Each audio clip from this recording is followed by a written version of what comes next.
Marcus Thompson's journey to becoming one of the most respected names in the business world wasn't an easy one.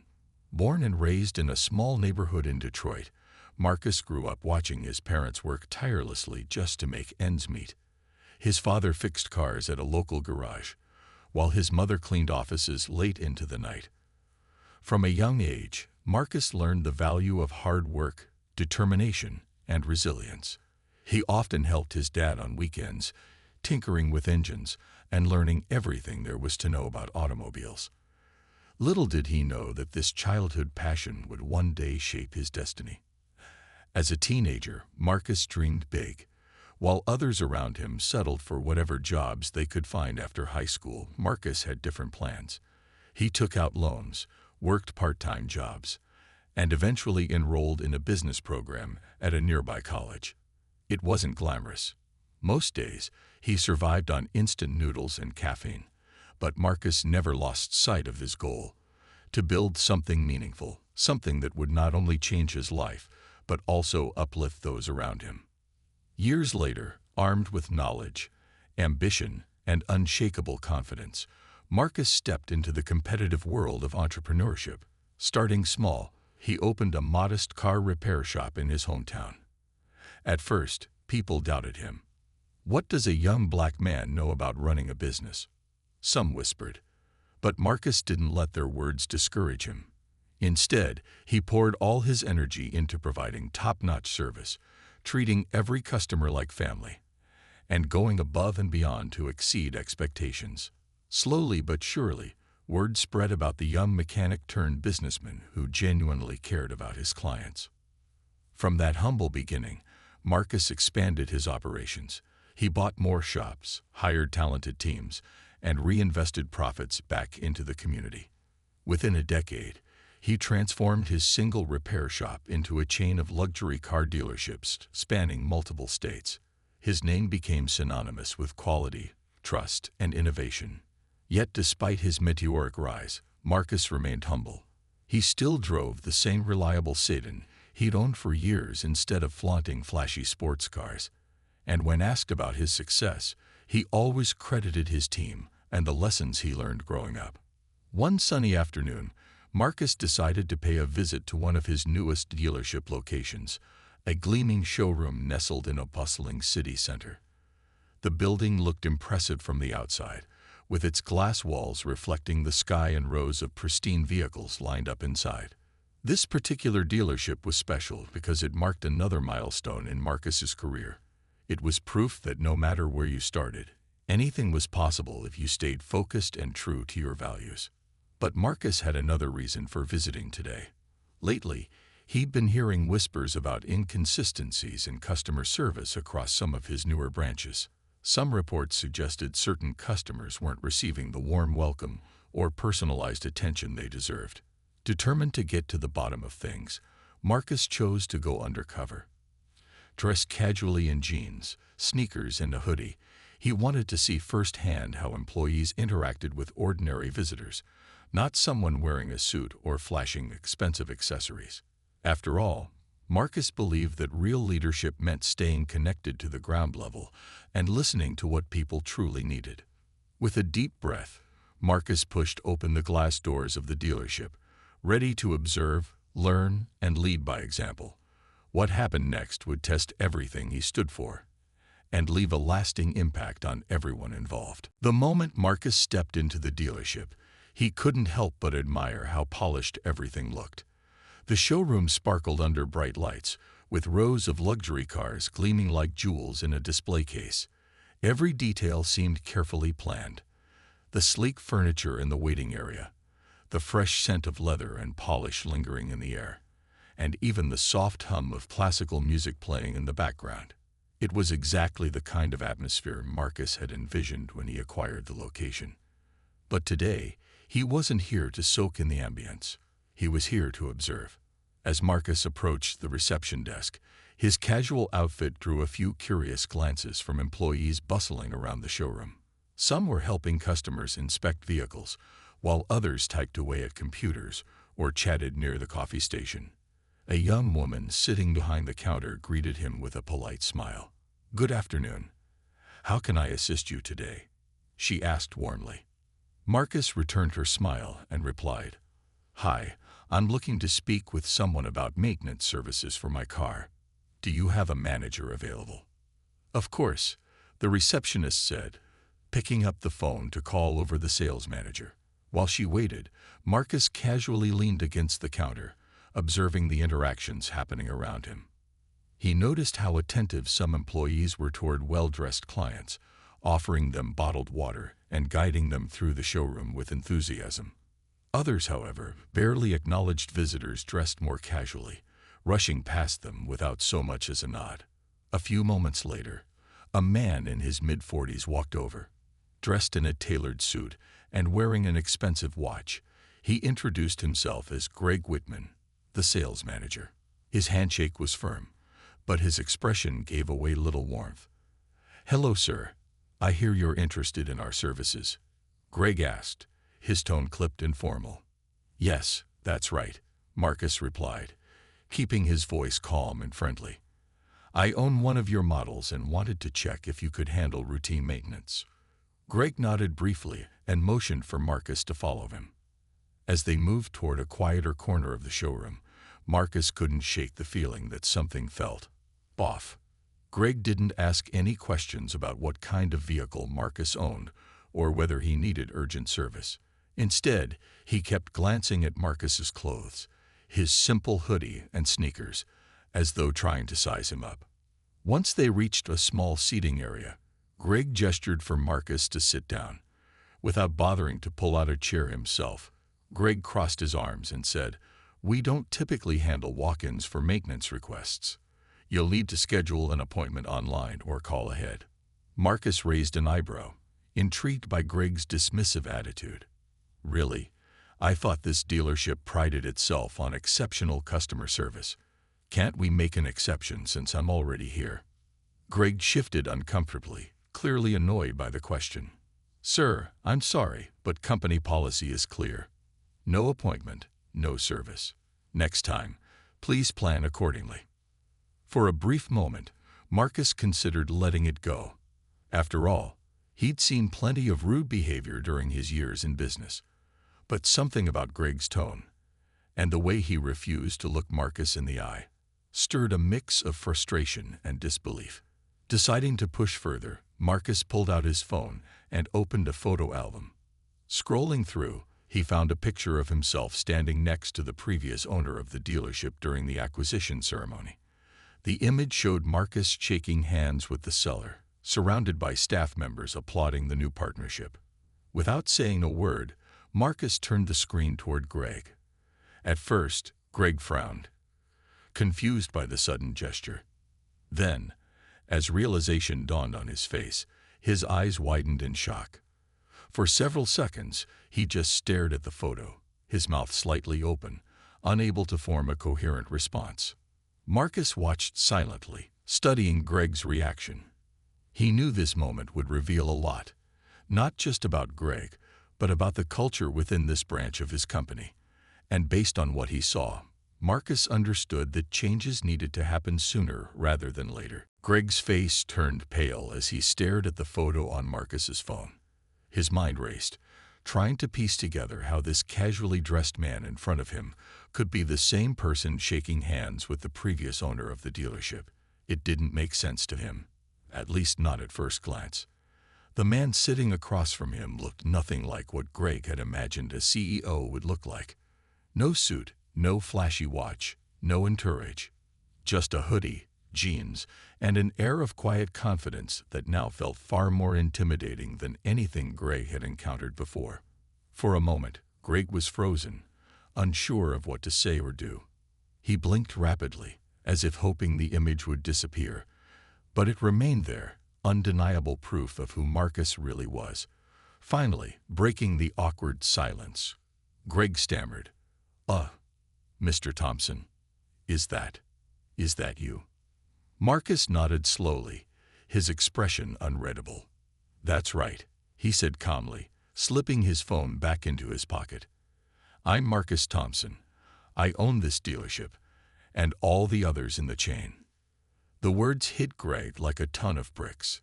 All the dismissiveness he'd shown just moments ago came rushing back to him, and he suddenly realized the gravity of his mistake. His cheeks flushed red, a mix of embarrassment and panic washing over him. "Oh my goodness, sir, I had no idea," Greg exclaimed, his voice trembling. "If I'd known it was you, I would've." "You would have what?" Marcus interrupted, his tone still calm but carrying a sharp edge. "Treated me differently, given me VIP treatment because of who I am. Isn't that exactly what your job is supposed to be? To treat every customer with respect, regardless of how they're dressed or where they come from." Greg opened his mouth to respond but quickly closed it again. There was no good answer to that question. Instead, he began fumbling for excuses, his words tumbling out in a jumbled mess. "Sir, please, let me explain. This is just standard procedure. We can't bend the rules for everyone who walks in without an appointment. If we did, it would create chaos. I wasn't trying to offend you. It's just policy." Marcus leaned back slightly, crossing his arms as he studied Greg. He'd heard enough stories like this throughout his career to recognize the pattern. People often judged others based on appearances, making assumptions that were rarely accurate. And while Greg might have thought he was following policy, Marcus knew better. Policies were meant to guide decisions, not justify poor treatment of customers, or worse, reinforce biases. "Let me ask you something," Marcus said after a pause, his voice steady but firm. "Did you even stop to consider why I was here today? Did you take the time to find out what kind of car I own or what kind of service I need? Or did you decide right away that I wasn't worth your attention because of how I look?" Greg hesitated, his lips parting as if to speak, but no words came out. Deep down, he knew the truth. From the second Marcus walked in, Greg had written him off as someone unimportant, a random passerby who didn't deserve special consideration. Now, standing face to face with the very person he'd underestimated, Greg felt the weight of his actions crashing down on him. Seeing Greg struggle to defend himself, Marcus continued, "You see, when people walk into one of my dealerships, they're not just buying a car or scheduling maintenance. They're trusting us to represent our brand, to show them that we value their business. But trust isn't built by following rigid rules. It's built by treating people with dignity and respect.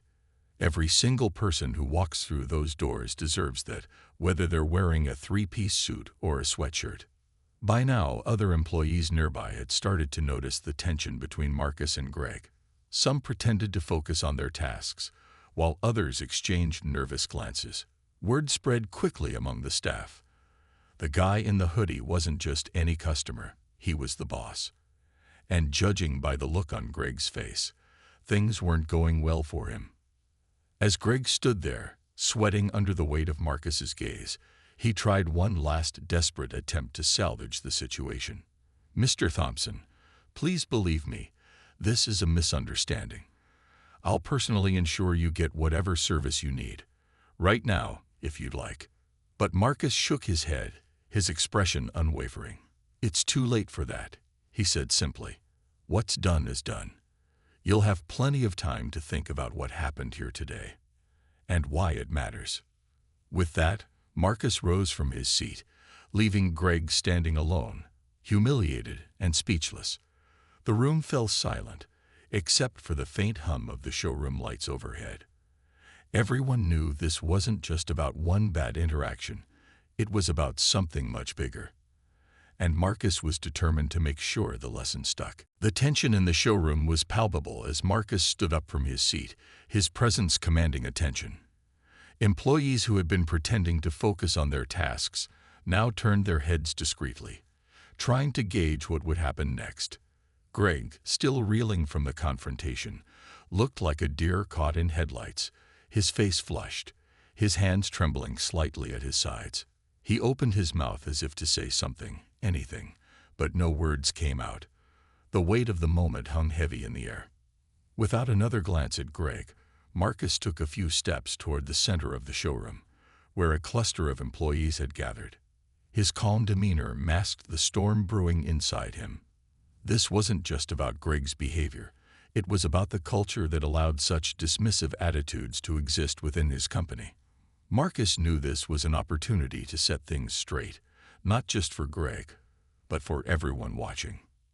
Everyone. Marcus began, his voice firm yet measured, cutting through the murmurs spreading among the staff. "Can I have your attention, please?" The room fell silent almost instantly. Employees exchanged nervous glances before turning to face Marcus, unsure of what to expect. Some looked curious, others apprehensive. A few even seemed eager to hear what he had to say, sensing this was more than just a routine visit. "I'm here today because I care deeply about how we treat our customers," Marcus continued, his eyes scanning the group. "Every single person who walks through those doors deserves respect and professionalism, not because of what they're wearing or driving, but because they are human beings entrusting us with their time and money. That's non-negotiable." He paused for effect, letting his words sink in. Then, without breaking eye contact with the crowd, he gestured toward Greg, who was standing awkwardly off to the side. "What happened here today is unacceptable. Mr. Whitman chose to judge someone based on appearances rather than treating them with the courtesy every customer deserves. Not only did he fail to recognize me, but he also failed to uphold the values this company stands for." Greg flinched visibly at being called out by name, his shoulders slumping further under the weight of Marcus's words. Some employees shifted uncomfortably, while others nodded in agreement. It was clear that many of them understood the gravity of the situation, even if they hadn't witnessed it firsthand. Marcus stepped closer to the group, his tone softening slightly but still carrying authority. "Let me be very clear. Leadership isn't about titles or suits. It's about accountability. When we make mistakes, and we all do, we own up to them. But when those mistakes harm our customers or damage our reputation, there have to be consequences." With that, Marcus turned back to Greg, who looked as though he wanted to disappear. "Mr. Whitman," Marcus said firmly, his voice echoing across the quiet showroom, "your actions today reflect poorly on this dealership and on me personally. Effective immediately, you're terminated from your position." A collective gasp rippled through the room. Eyes widened, jaws dropped, and whispers erupted among the staff. No one had expected Marcus to take such drastic action right then and there. For Greg, the moment was unbearable. His face turned crimson as he stammered, "Please, Mr. Thompson, give me another chance. I swear, I'll do better." But Marcus held up a hand, silencing him mid-sentence. "It's too late for second chances in this case," he said evenly. "You've demonstrated a lack of judgment and integrity, and I can't afford to compromise on those principles. Not even once." Greg stared at Marcus, his expression a mix of disbelief and despair. After a long, painful pause, he finally nodded, his shoulders sagging in defeat. Without another word, he grabbed his coat from behind the counter and hurried toward the exit, avoiding eye contact with anyone as he left. The sound of the glass door closing behind him echoed loudly in the otherwise silent showroom. Once Greg was gone, Marcus addressed the remaining employees again.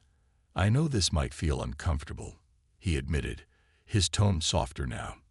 "But moments like these are necessary. They remind us why we're here, to serve our customers with excellence, and to build a workplace rooted in fairness and respect.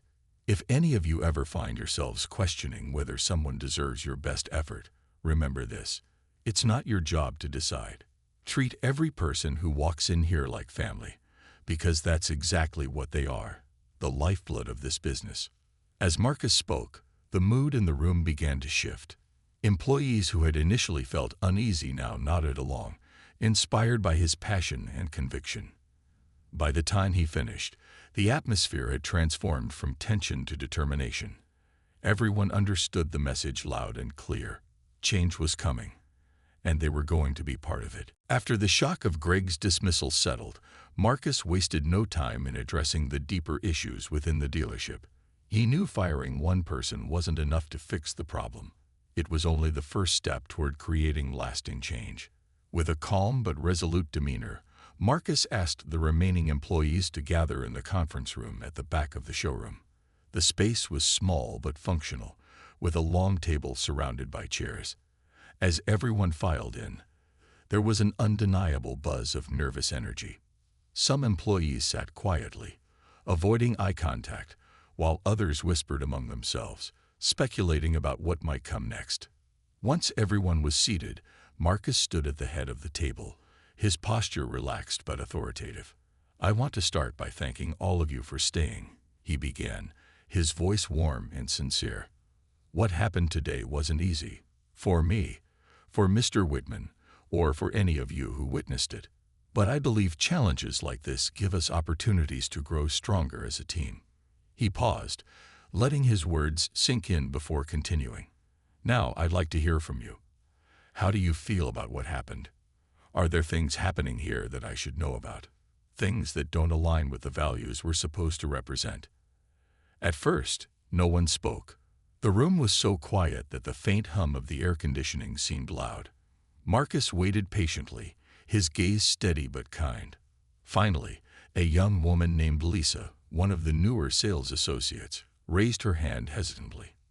"Mr. Thompson," she began, her voice barely above a whisper, "I think. Well, I've noticed that sometimes people get treated differently based on how they look. Like if someone comes in wearing fancy clothes or driving a luxury car, they get more attention than someone who doesn't." Her admission broke the ice. Others started nodding in agreement, and soon more voices joined in. An older mechanic named Carl admitted that he'd seen similar patterns during service appointments. "It's not just the customers," he added. "Sometimes even the staff treats each other differently, depending on who they are or where they come from." Marcus listened intently, jotting down notes as each person shared their thoughts. What struck him most was how honest everyone was being. These weren't complaints fueled by bitterness. They were genuine concerns from people who cared about the company and wanted it to succeed. It gave Marcus hope that real progress could be made. When the discussion began to wind down, Marcus leaned forward, resting his elbows on the table. "Thank you all for sharing your experiences," he said earnestly. "This is exactly why I'm here, to listen and learn. But hearing these stories also makes me realize how much work we still need to do. We can't let biases, whether intentional or not, dictate how we treat our customers or each other." To address these issues head-on, Marcus announced a series of changes designed to create a more inclusive and respectful workplace. First, he revealed plans to implement mandatory diversity training for every employee, from receptionists to senior managers. "This isn't about pointing fingers," he explained. "It's about helping us recognize unconscious biases and giving us tools to overcome them." Next, he introduced the idea of a confidential hotline, where employees could report discriminatory behavior without fear of retaliation. "If anyone feels uncomfortable or sees something that goes against our values, I want them to know they have a safe way to speak up," Marcus emphasized. "Silence only allows problems to fester, and I refuse to let that happen here." Finally, Marcus proposed monthly team meetings dedicated to discussing customer feedback and brainstorming ways to improve service. "Let's use these sessions to celebrate what we're doing right and fix what we're doing wrong," he said. "Together, we can turn this dealership into a model of excellence, not just in sales, but in how we treat people." By the end of the meeting, the mood had shifted dramatically. Employees left the room feeling hopeful and empowered, knowing their voices had been heard and that action was being taken. For Marcus, it was proof that accountability and transparency could inspire positive change. As he watched his team disperse, he couldn't help but smile. They were ready to move forward, and so was he. The days following Marcus's visit to the dealership were a whirlwind of activity. True to his word, Marcus rolled up his sleeves and got to work implementing the changes he promised. He didn't just issue orders from afar. He stayed involved, meeting with employees one-on-one and in small groups to ensure everyone felt heard and supported. It was clear to the staff that Marcus wasn't just their CEO. He was someone who genuinely cared about them as individuals. One afternoon, Lisa, the young sales associate who had spoken up during the team meeting, found herself sitting across from Marcus in his temporary office at the dealership. The room was simple but inviting, with a desk covered in papers and a whiteboard filled with notes and ideas. "Lisa," Marcus began with a warm smile, "I wanted to thank you again for speaking up the other day. Your honesty meant a lot." Lisa blushed slightly, surprised to be singled out for praise. "I was nervous about saying anything," she admitted. "But I figured if we're going to make things better, we have to start somewhere." Marcus nodded approvingly. "That takes courage, and I respect that. Now tell me, how do you think we can improve customer service here? What would make this place feel more welcoming?" Lisa thought for a moment before answering. "Well, maybe we could train everyone to greet customers the same way, no matter how they look. And it'd be great if we had name tags or something so people know who they're talking to. It makes things feel more personal." Marcus jotted down her suggestions, nodding along. "Those are excellent ideas. Let's make them happen."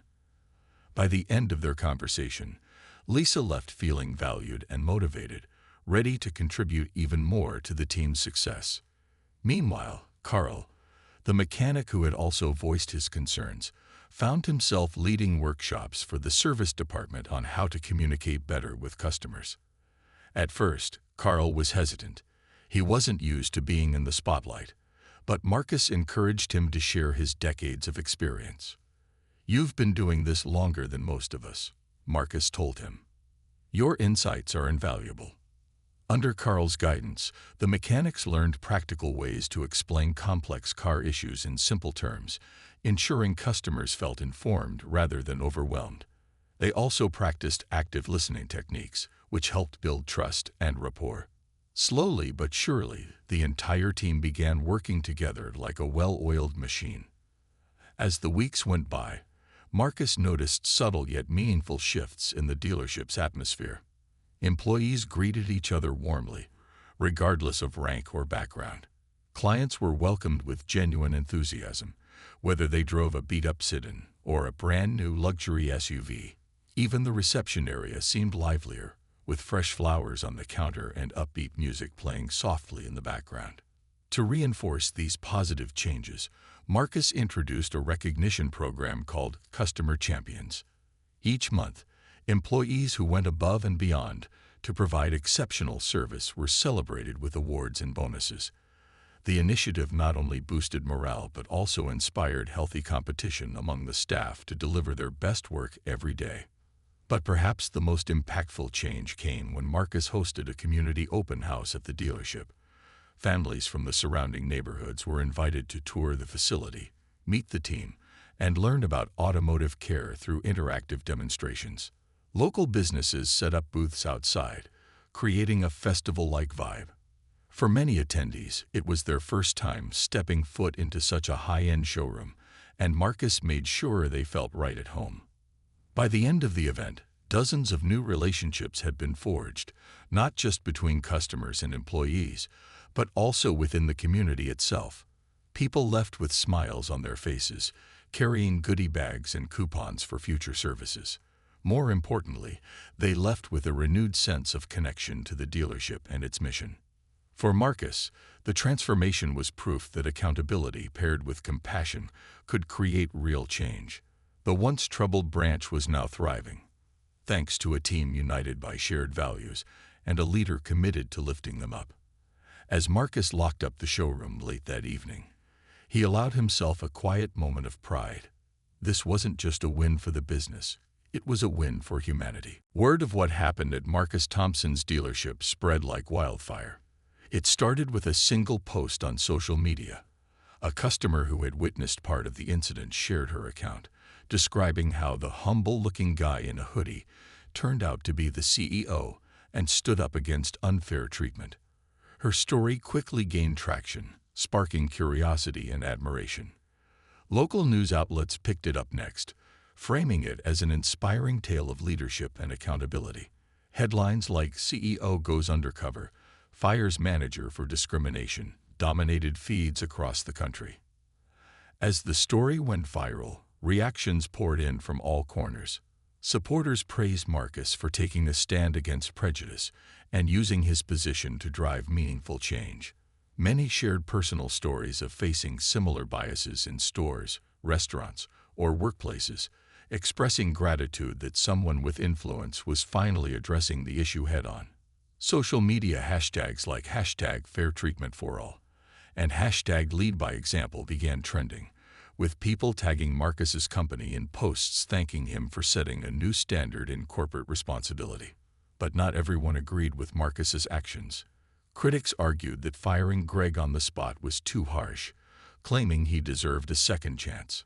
Some accused Marcus of making an example out of Greg solely for publicity, though they couldn't deny the powerful message behind the decision. A few online debates even spiraled into larger discussions about systemic bias and whether one person's termination could truly solve deeper cultural issues.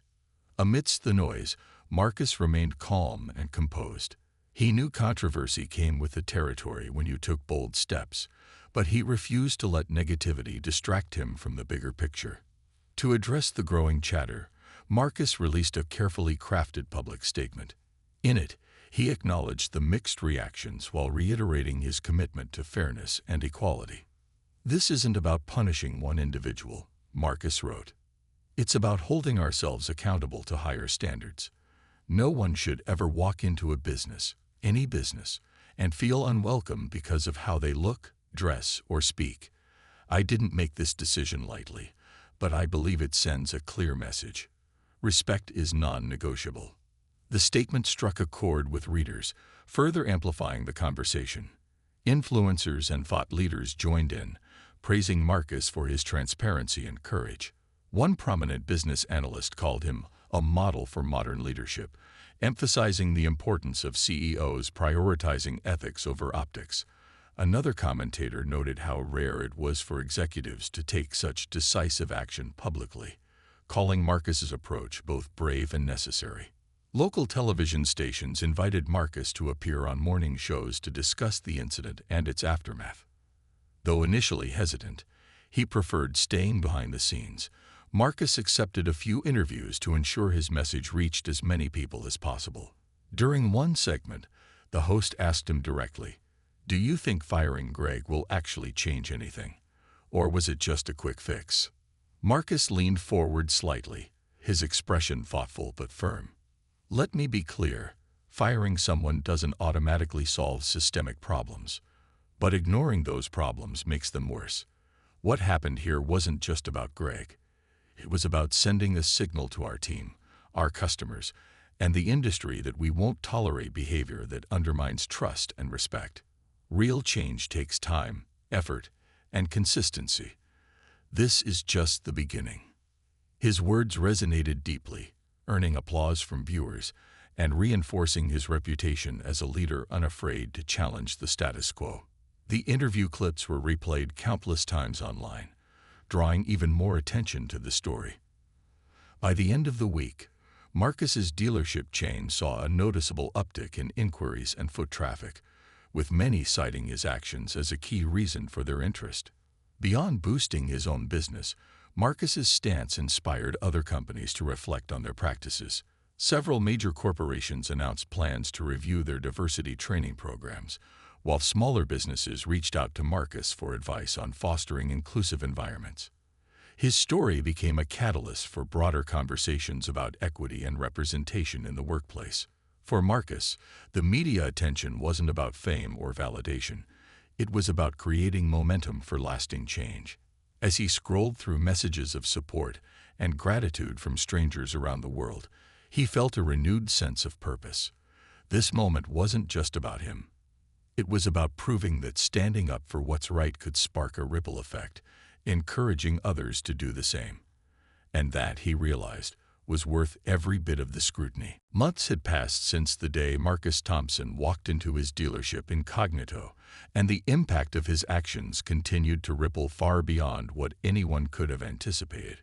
The once troubled branch was now thriving, not just in sales, but in customer satisfaction ratings. Employees worked with a renewed sense of pride, knowing they were part of a team that valued fairness and respect above all else. Customers noticed the difference too. Reviews poured in praising the warm welcome, personalized attention, and seamless service they received. It wasn't uncommon for visitors to comment on how the atmosphere felt like family. Marcus, however, didn't rest on his laurels. He used the incident as a springboard for larger initiatives across his entire dealership chain. Diversity training became mandatory at every location, led by experts who specialized in unconscious bias and workplace inclusivity. Employees learned to recognize subtle behaviors that might unintentionally alienate customers or colleagues, replacing them with practices rooted in empathy and understanding. Monthly meetings turned into open forums where staff members could share feedback, celebrate successes, and address concerns without fear of judgment. The confidential hotline Marcus introduced quickly gained traction, with employees using it to report everything from minor misunderstandings to more serious issues. Each call was taken seriously, investigated thoroughly, and resolved transparently. This commitment to accountability fostered trust within the company, proving to everyone that their voices mattered. Over time, the culture shifted from one where problems festered silently to one where solutions were sought collaboratively. Beyond internal changes, Marcus also expanded his efforts to give back to the community. Partnering with local schools and nonprofit organizations, he launched a mentorship program aimed at empowering underprivileged youth interested in automotive careers. Students toured the dealerships, shadowed mechanics and sales professionals, and attended workshops on topics ranging from car maintenance to entrepreneurship. For many young participants, this exposure opened doors they never knew existed, planting seeds of ambition and possibility. As word of these initiatives spread, Marcus found himself invited to speak at conferences, panel discussions, and university lectures. At each event, he shared his story, not to boast about his success, but to inspire others to take action in their own lives. Leadership isn't about titles, he often said during his talks. It's about making choices that reflect your values, even when those choices are hard. If we want to create a better world, we have to start by creating better workplaces. His message resonated deeply, earning him recognition as a trailblazer in ethical leadership. Awards rolled in, including one for corporate responsibility from a prestigious business magazine. But for Marcus, the true reward came in quieter moments, like receiving heartfelt letters from employees who credited his leadership with changing their outlook on life, or hearing customers describe how his dealerships made them feel seen and valued. Looking back, Marcus reflected on how much had changed since that pivotal day. What began as an unsettling encounter ended up transforming not only his company, but also the lives of countless individuals connected to it. The firing of Greg Whitman wasn't the end of the story. It was the beginning of something greater, a movement toward equality, accountability, and compassion. One evening, as Marcus stood outside the same dealership where it all began, he watched the sunset paint the sky in hues of orange and pink. Cars gleamed under the fading light, and laughter echoed from inside as employees wrapped up their shifts. In that moment, Marcus felt a profound sense of fulfillment. He had built a successful business, yes, but more importantly, he had created a legacy of change. A legacy reminding everyone that no matter where you come from or what you look like, your worth is undeniable. And that lesson, he hoped, would endure long after he was gone.